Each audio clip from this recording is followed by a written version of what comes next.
Pasos Latinos. They ignite, they unite our passions, our people to la bomba, el tango y el rico son. Pasos Latinos. They incite, they invite me to dance with you. Yeah. Baila, arriba, baila, mami, baila.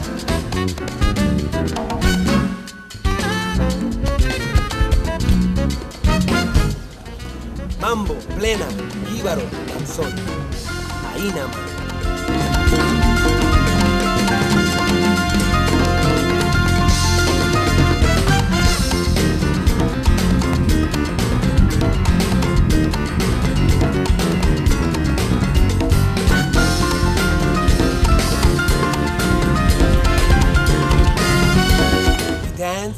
We live esos pasos latinos en Puerto Rico hasta México. Desde Cuba y aquí en Nueva York llegó la plena, la cha-cha-cha, la norteña, all en clave, to the beat of my heart.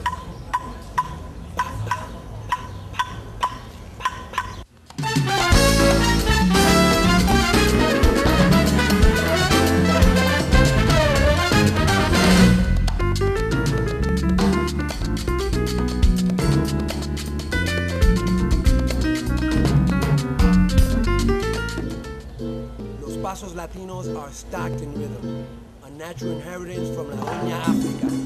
Walking in a rhythm, talking con sabor, it's a natural. We channel it. Sometimes lost, but always found. In a melody, in a memory of la música caliente, of steps centuries old.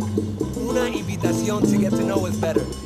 Pasos Latinos delight, take flight, and share in the passion of our soul.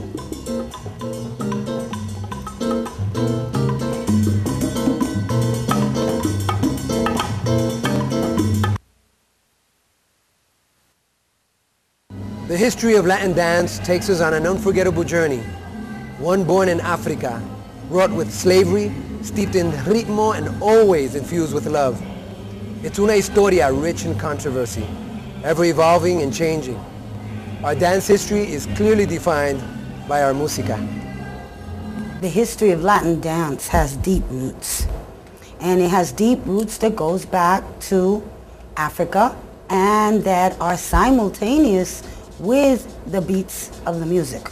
So that history follows us.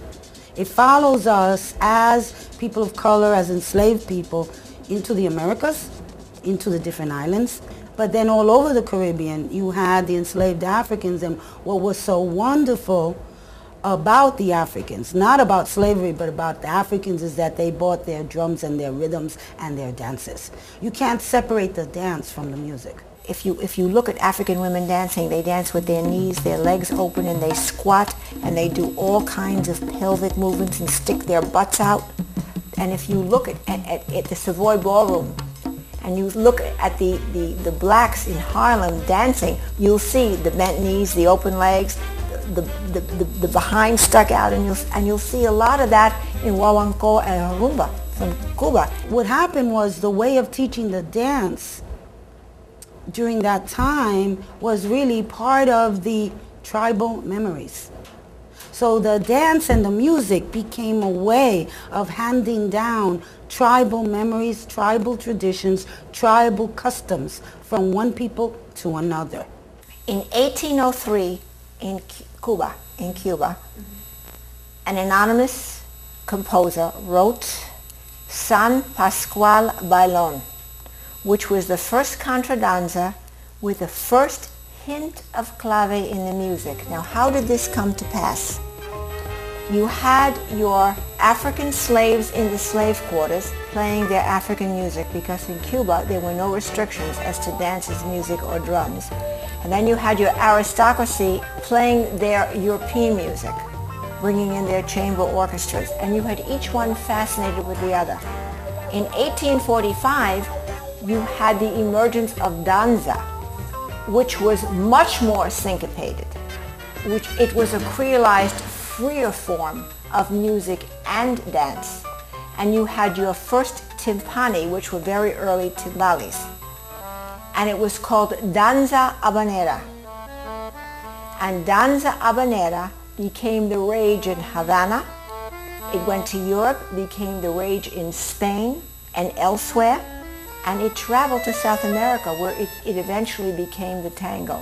But the danza habanera is early tango. That was about 150 years old. So it really started in the middle of 19th century. And it started just as a way for the youth of Buenos Aires to have an escape to dance and to go and have fun. It has also African roots. It has influences of Europe and African influences. The first fad that we had in Latin was actually the tango. And the dance team then, the Castles, they're the ones that had the first fad, like I said, clear across the country. And all we're doing is adding to what they started, what they did, because they were history also. Then in 1877, you had this fantastic occurrence. A man by the name of Miguel Failda, a mulatto from Matanzas, composed the first danzón. Now, the dance and the music was so different that he really was afraid to present it in Cuba. And it took him until 1879 until he allowed it to be heard publicly, until the dance was danced.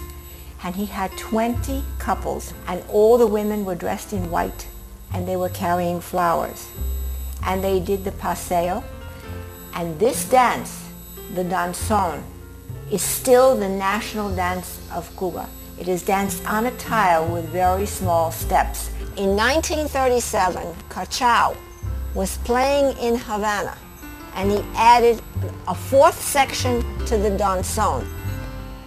And Machito was sitting in the cafe or the club or the audience where he was playing, and he knew that a new rhythm had been born, and that was called mambo. Machito, when he came to New York, he came with that Cuban flavor, but he liked the strike of the Puerto Ricans. Well, the Palladium was the first golden era of Latin music, with Machito and his Afro-Cubans, and out of his band coming Tito Puente and then Tito Rodriguez. And out of that time period came a class of world-class dancers that grooved to the music known as mambo, and really set the tone and set the stage for what this music and the accompanying dance would be all about. Mambo, in its creation, was the most ultra-modern of musical styles. I mean, that was truly the edge.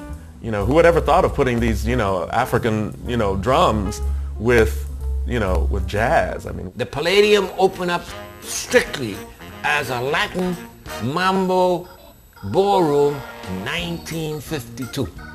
Well, it seemed like all of Puerto Rico came down because they had the police stopped the traffic on 54th Street, 53rd Street, and part of Broadway and 7th Avenue because there was a line doubled around the block of people.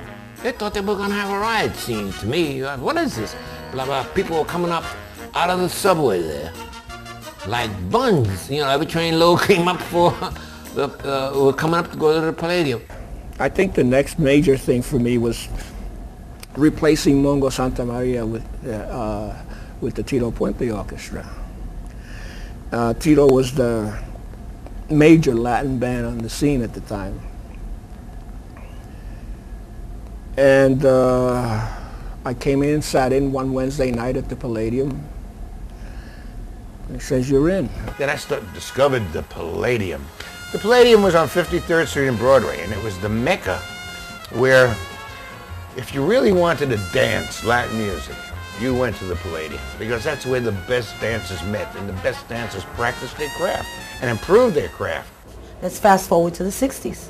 60s are very, very intense time in New York. It's a time of change. It's a time of shifting society. It's a time when you had the Black Panthers, and you had the Young Lords, and you had the civil rights movement cutting through the nation like a chainsaw And during the 60s, what we had was Boogaloo. That was the dance. And it was a combination of the Latin rhythms with the African American R&B. And that was the bridge between the old school mambo and then the new school salsa that was about to break out and bust open. So the Boogaloo was very important at that time in terms of bridging this gap and having these younger Latinos look at their identity and their way of expressing themselves creatively and cleansing themselves. We had an outfit called the Young Bachelors, and then we had another one called the 3-in-1 Club. But in those days we used to do what they call waistline parties, where you would measure the girl's waist with a tape measure.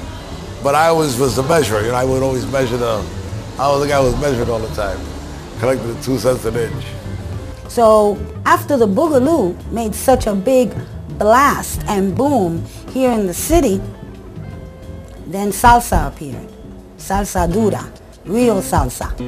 And what you had was the cheetah, the corso, and all these clubs coming up where every single day you could go dancing to 2 and 3 clubs. And I signed with Fania in 1965, and I guess we sold a lot of records. And because myself and Pacheco were selling so many records, it drew Willie Colon, it drew Ray Barretto, it drew Reuben Blades, it drew all these other bands into the Fania fold. And Fania became just a monster company. As the salsa music grew, in the beginning of the 70s, and with the creation of the Fania All-Stars and things like that, the first one we did was at the Cheater in 1971. And this was like the explosion of the salsa music all around the world with the Fania All-Stars, you know. So that's when the word salsa started being used, and it was, you know, everything was salsa, salsa, salsa, you know. Fania became like the Motown of Latin music, and they got all the new breed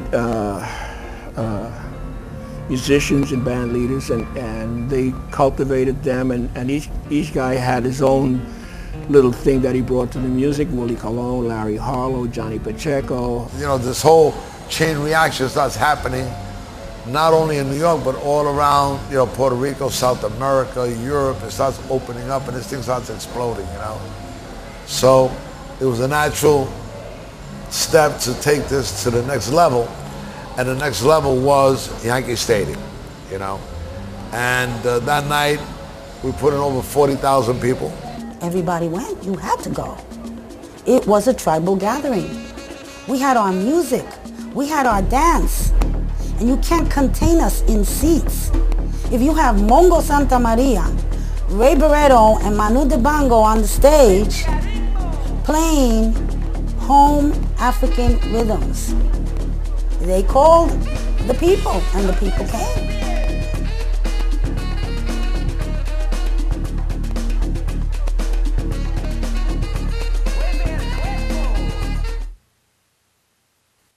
The dancers take the floor and jam, becoming an extension of the band and an essential part of La Música Latina.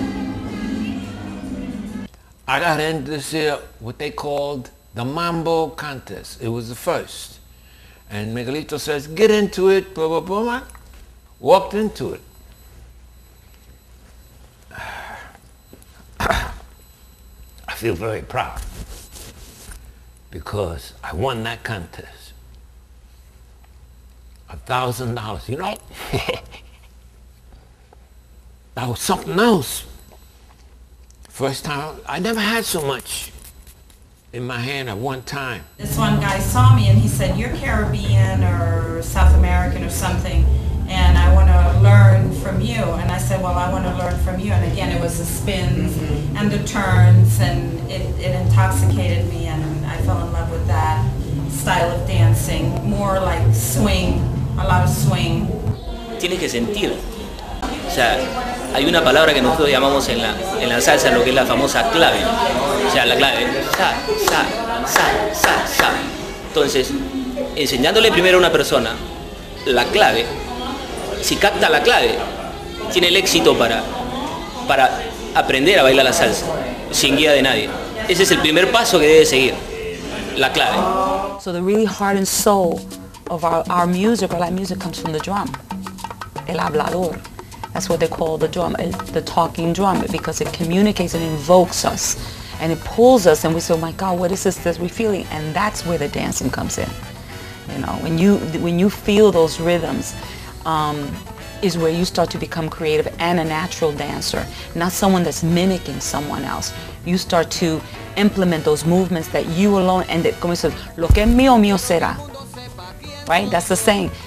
It's your movement and your communication with the music. I started going out to different scenes and saw people doing these spins and these turns and just looking so beautiful and sexy and perfect, dancing as couples, and I kept thinking, where do I go to dance like this?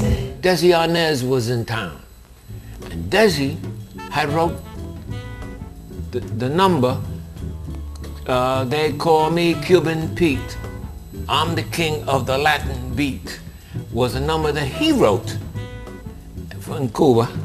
Era el viejito, I mean, it was the old man that used to come down from the mountains and dance in the plaza, and he wrote about it. He used to go down to the La Conga and meet the friends, even the redhead, you know who I'm talking about, right? And I used to go down there too with the gang, we all danced. After they finished watching me dance, as I'm walking off the floor, Mr. Desi Arnaz said, that's a Cuban Pete. De mi trabajo, lo más que me apasiona es ver la gente bailar. Ver la gente cuando yo pongo la música y empiezan a levantar las manos o a hacer gestos, a moverse, me empiezan a gritar y entonces eso me emociona, ¿no? Y la música en sí, busco mezclarlo todo. I'm from Puerto Rico, so the history is already there. In Puerto Rico is a lot of salsa, merengue, different style of music. And when you grew up already dancing with your mother. So you start in the kitchen of your house, just dancing, you hear the music in the radio, and that feeling is through, like the bone, is through the traditions.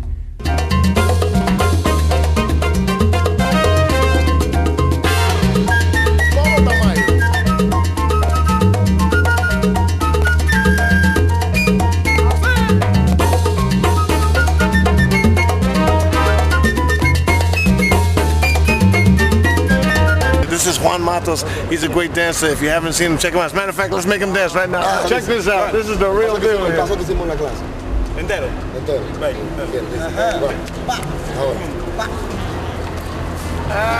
Barefoot. At the pool. Take it.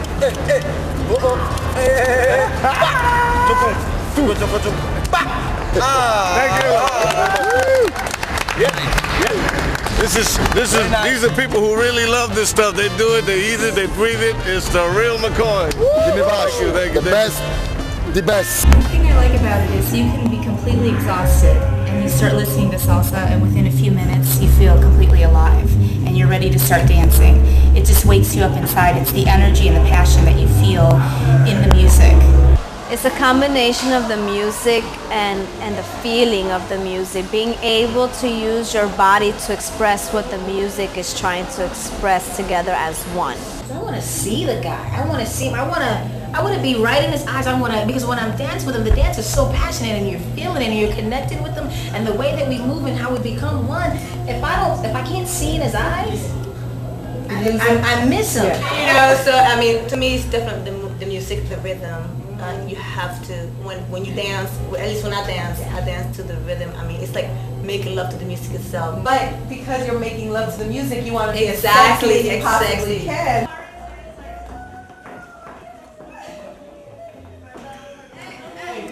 I do a lot of beginner classes and things like that because I really feel that there are so many people in this country that don't dance and should dance. We should all dance. Actually, I went looking for a jazz club in Atlanta, Georgia, and found a bunch of people dancing salsa.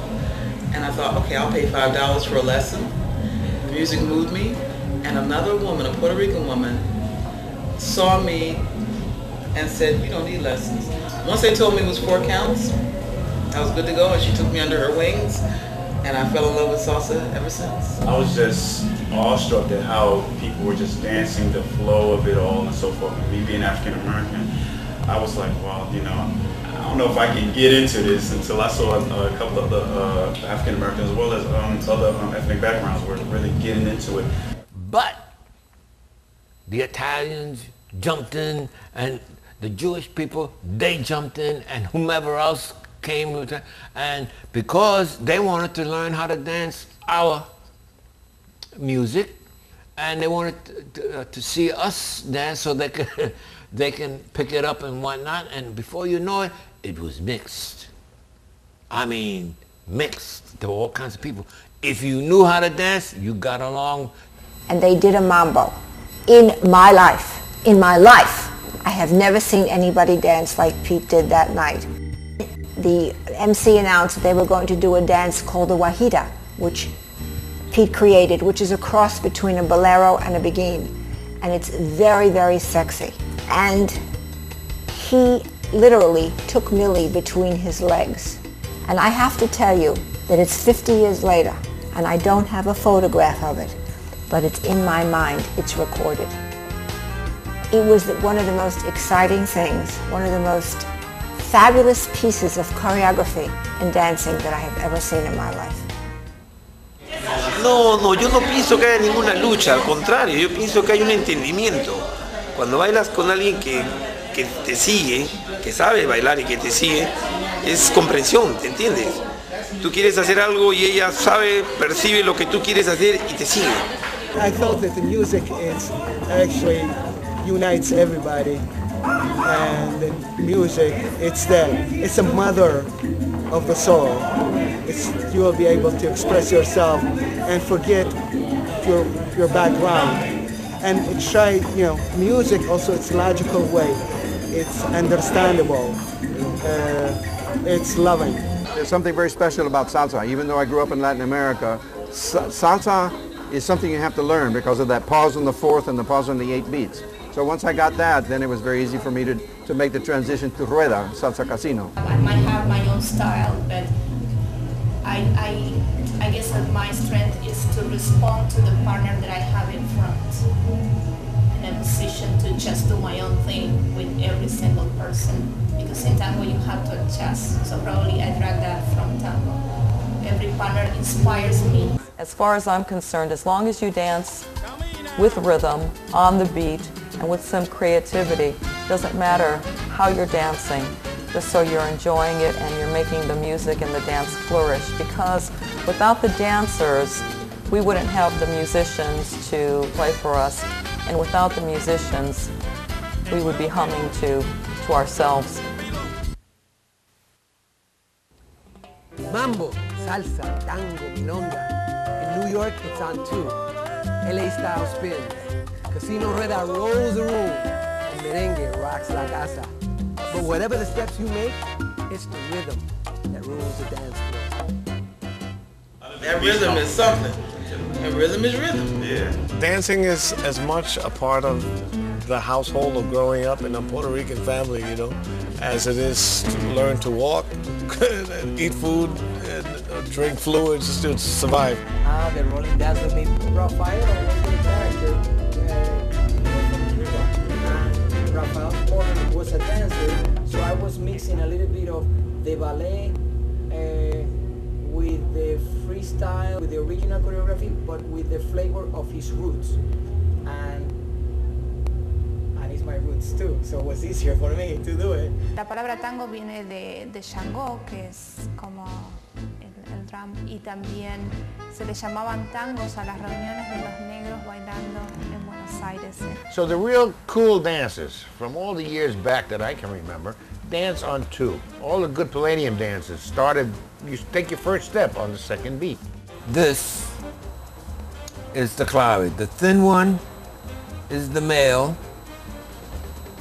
This one, the bigger one, with the carved out middle, is the female. Huh? Tells you correctly, doesn't it? Anyway, you must cup that indentation right there in your hands. if I may, when the woman dances, she must follow this, that. She must step back because I have to step forward, okay?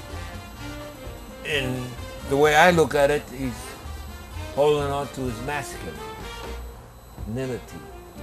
She must follow him in the same rhythm that he's given her,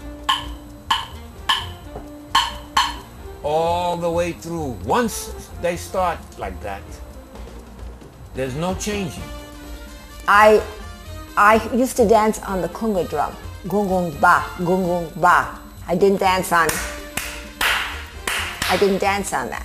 Tango is a 4/4, it's a 4/4 rhythm. Waltz is a 3/4 rhythm, and milonga is 2/4 rhythm.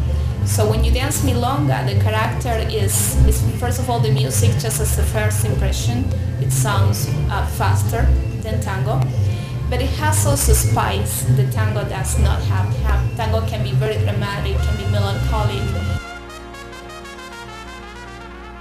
In this class, what you're going to learn is how to have the body dance as opposed to your feet. Because in reality, it is your body that dances, not your feet. So do me a favor, do not look at my feet. Okay, here we go. Head, out, center. Now what you want to do is that, this is the movement, so you're dancing on the ball of your feet, so put more pressure on the ball of your feet, bend your knees slightly, come down, bring it down. So we're going to be doing this, okay? All right. Okay.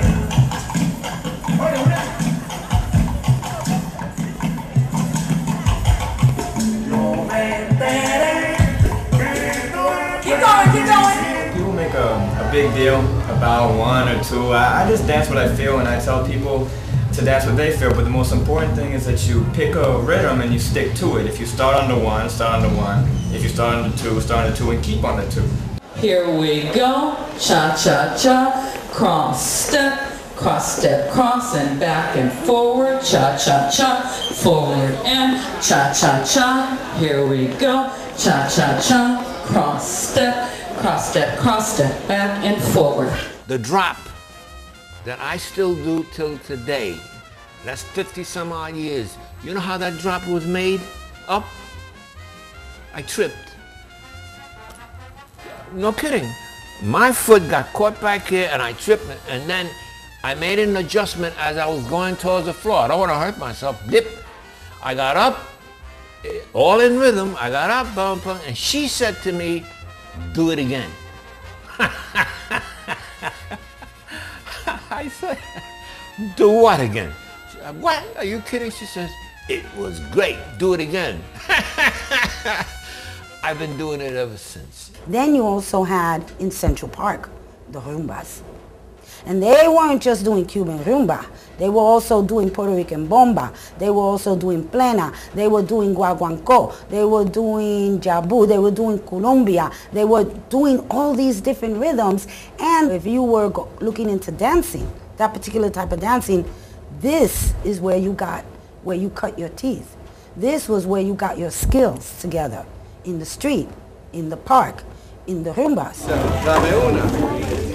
Dance originated in Cuba in the 50s, and it came up here with the flood of immigrants that came up after the Castro Revolution. There are over 300 of these turn patterns. Each turn pattern has a name, and each turn pattern has a hand signal. Yo no soy bonitillo, yo canto de corazón.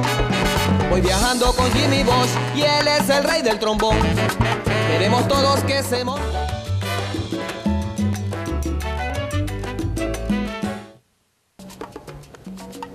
Chachahuele, chachahuele, mambo fatigues, swirling salsa skirts, guayaberas, y con actitud, the clothes we choose to dance in can enhance how we dance and how we feel. Oh yeah, the shoes. Yeah, the shoes. Take them, leave them. Your feet know what to do. Anything with the T in the middle and the wrap around the back, it holds me enough so that I'm not falling out of my shoes when I'm dancing or spinning. Back open shoes never work. You can never spin. And I love to turn, I love to dance, I love to have fun. So you have to find shoes that are comfortable, sexy, and you know, that can help you dance instead of stop you from dancing for the rest of the night. The Latin dancers will opt for the higher heel. This comes from flamenco. The weight of the body when you're dancing Latin, that's cha-cha, samba, rumba, salsa, mambo, all those different dances, your weight when you're dancing should never be in your heel. It should always be over the ball of the foot. The same for flamenco. My shoes, they have to be comfortable, a little slippery, so you know, the guys come and spin me, I can spin them. I test my shoes out in the stores sometimes to make sure that I can, you know, move in them a little bit and not trip or that they're going to slide off. ¿Qué diferencia hay entre este zapato al zapato de calle? Para las personas que no están dentro del mundo del baile, cualquier zapato puede ser particular. Pero cómo va amarrado, las correas tienen diferentes tipos de correas que le permiten al pie estar agarrado. Porque una persona que esté bailando en chanclas no va a estar el pie agarrado, entonces no va a bailar bien, pensando que el zapato se le va a caer. Entonces las correas permiten el mayor agarre en el zapato. A lot of times in the old days, I would be dancing and a heel would go flying around and I'd have to try to get my foot back in there on beat and come back on beat, but now they don't fly around and they give your ankle support. In a Latin dance, I would suggest staying away from a closed-toe shoe because you want the most flexibility you can get. I personally want my toes to be at the edge or over the edge on a shoe. So I really feel the floor because I use my feet for traction. I grip with my toes on the floor. This is the type of skirt I like to wear because see, when you're moving and when you're turning, you know, it's flirtatious. It's like inviting you to dance, want to dance with me, you know. It's sort of like a magnet to get a partner, don't you think? I agree. The clothing line is Espen International, and the designer is actually a former world champion ballroom dancer, amateur and professional. His idea is every piece of clothing should be danceable. It should all be comfortable and wearable, but it still should look fashionable and not just like dance clothing. The girls copied her hairdo, the way she dressed. She was the one that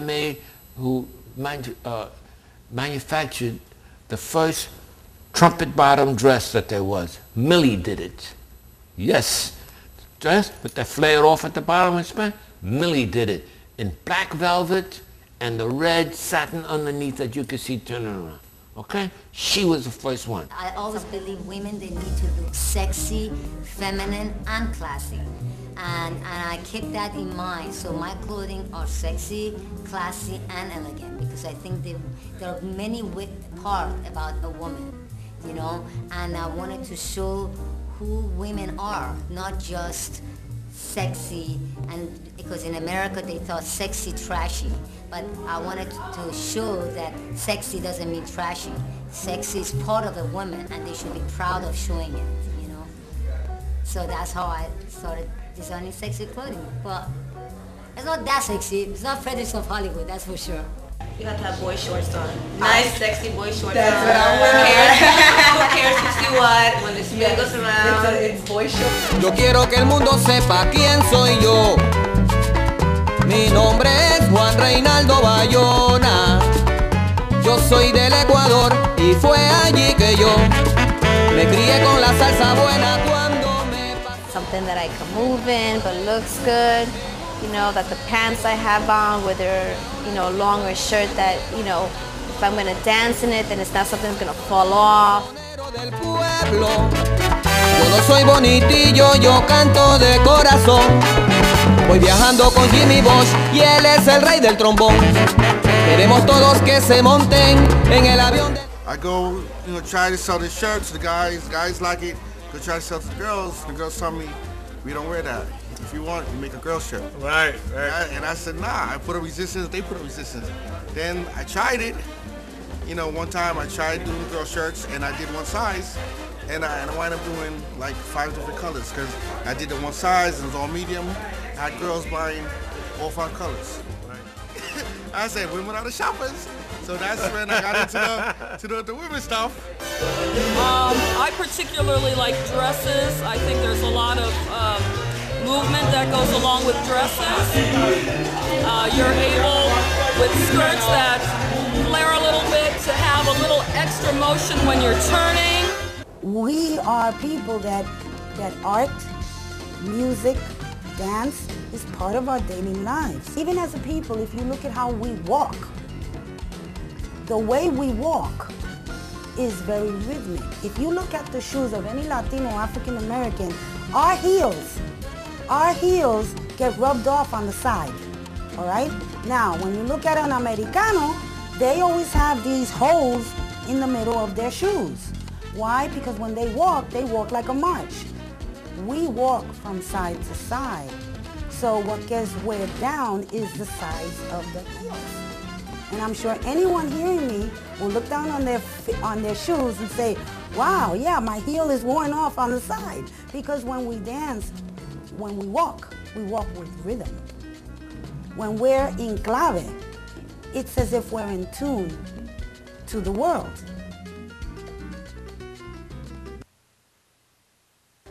Los músicos. Ah, those musicians.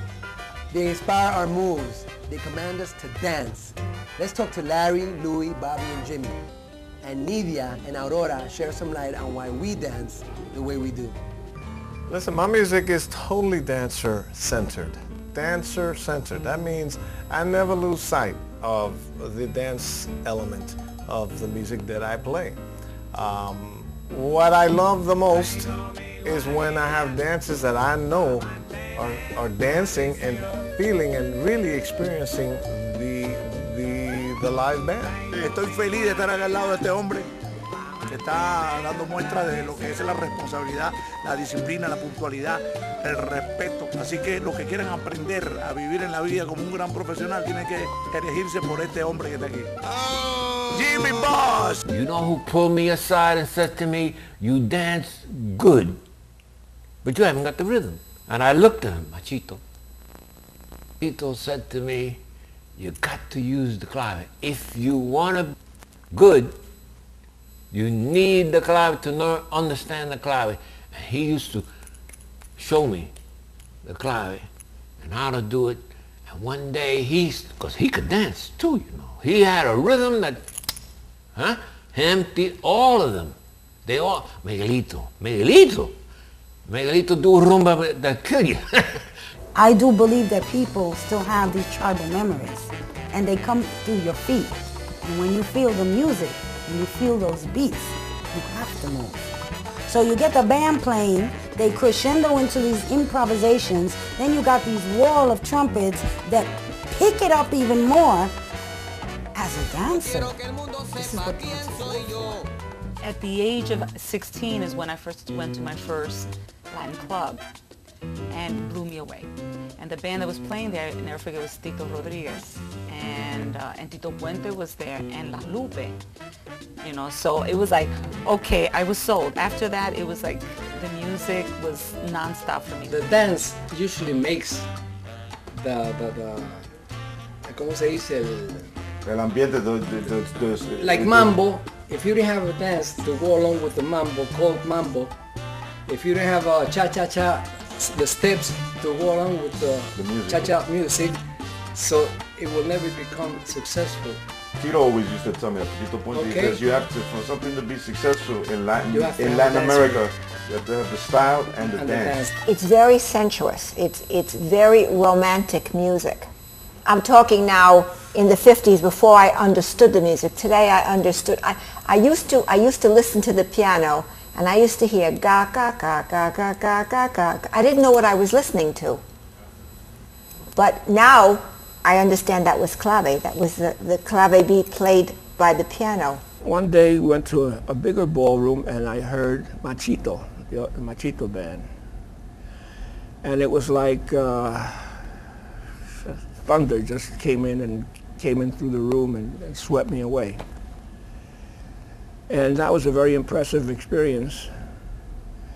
And I realized where Latin music could go because Machito was a very progressive band. They used a lot of really good harmonies in their arrangements. And they were probably the hippest Latin band around. It's still my favorite band today. Nowadays we look at it and we say, oh yeah, well, Latin plus jazz, everybody's doing it. It was astounding at the time. Not only the musical connection, but the sociological connection, bringing the people together. That's what was so astounding also about this music from the 40s onward, is that everybody embraced it. And literally at some of the early dances at places like Manhattan Center in New York in the late 40s, they were expecting maybe 600 people to show up. 5,000 people showed up, black, white, Latino, everybody came, lined up around the block 3 times. And that's the kind of draw that this music has always had, and that's one of the things that I love about it. When I was growing up, all the bands that played for dances, kind of thing. That's an interesting point. Yeah, no, the bands were playing for the dancers. Tito Puente always said, I play for the dancers, because that's where they come from. Right. So it's kind of a different mentality in terms of how you perform and how you swing. You're always playing for the dancers. There's nothing like live music that makes anyone dance. I mean, even in our language, our sayings, our phrases, when we see a band that's really hot, that really swings, we say that band could make a dead person dance. The first time Alfredo de la Fe came here, there were about 800 people who went to see him. By the time he was done with his first set, everyone was saying, when is he coming back? He's that phenomenal, he's that awe-inspiring. He puts on that much of a show that people are like, I've got to see this guy again. And now we've developed a new class of salseros who now support live music. And without live music, there's no dancing. Yo me considero uno de los pioneros que han hecho fusión, que han hecho que la música mexicana empiece a cambiar, ¿no? Porque la música mexicana era muy, digamos, tradicional. Entonces yo creo que era de las únicas músicas que no se habían evolucionado. Entonces me costó trabajo, me costó muchísimas críticas, pero al final de cuentas en los últimos 10, 12 años que llevo de carrera ha sido aceptado. Al principio fui criticado, pero después el público lo entendió y bueno, pues me ha dado muchísimos muy buenos resultados, sobre todo a nivel internacional. Everyone there was into the music. They knew the musicians, they knew their technique, they knew, they loved whatever style they played, and people just danced randomly, and they would make up these steps. And I think it was just through the music that people were inspired to do all these creative steps on the dance floor. Yo fui bailarín en Venezuela, y en Venezuela crecí en lo que llaman la capital musical de Venezuela, que eso tuvo bastante influencia en mí a nivel musical. Claro, la música, yo no podía tocar ningún instrumento musical, así que como sentía la música la tenía que expresar con el cuerpo. Musicians love to watch him dance because he becomes an extension of the orchestra. That's what I mean when I said about the music and the dance being one. You can't separate the music from the dance. When you watch him dance, his feet become a musical instrument. They really do. When I went out to do the shows at the Palladium, as I hit the floor, he knew what to play. He knew what I wanted. He would play, and I'll dance in front of him, and he'd go crazy, so would I.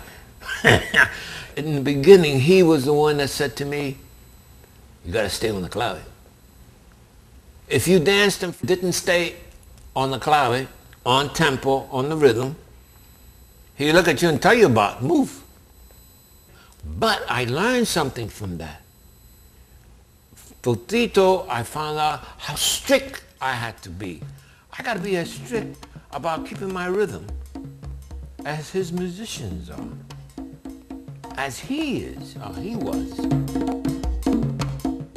Calabaza, calabaza, todo el mundo pa' su casa. Hey, listen, I don't know about you, but I'm gonna dance. The avión de la salsa se va corriendo, and I'm not gonna miss it. So, me voy, ya me voy, con mis pasos latinos. ¡Juega!